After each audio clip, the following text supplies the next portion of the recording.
केंद्रीय मंत्री जयंत चौधरी जी से बात करते हैं। सर, कैसा लगा आपको बजट?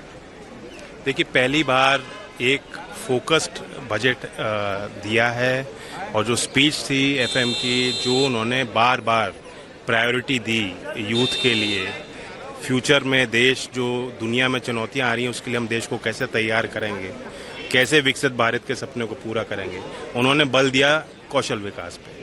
कई बार उन्होंने जिक्र किया, जो नई स्कीम भी बनाई है, बहुत महत्वाकांक्षी योजना, 4 करोड़ से ज़्यादा लोगों को जो हमें प्रशिक्षण हमें देना है। हायर एजुकेशन के लिए लोन्स में उन्होंने छूट दी है, वाउचर निकाले हैं।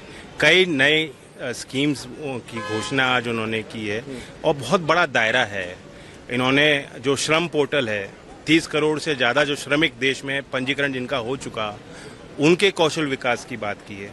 तो अगर आप स्कूली सिस्टम, हायर एजुकेशन और श्रम पोर्टल के जो लोग हैं, जो लाभार्थी हैं, उनको जोड़ देंगे तो देश की आधी आबादी से ज़्यादा ही संख्या, 60 करोड़ से ज़्यादा संख्या है, उस आबादी के लिए इन्होंने बात की है।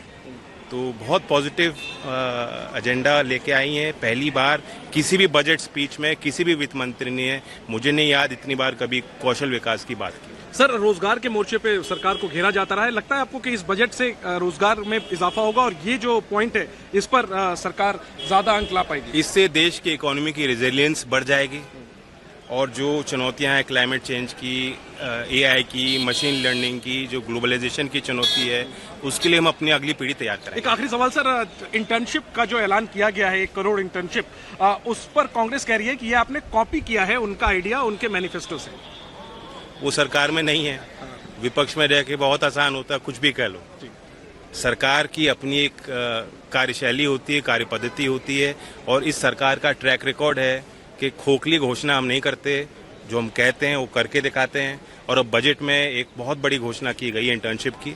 नौजवान सीधा जो कंपनी में जाके कंपनी के माहौल को देख पाएंगे, समझ पाएंगे।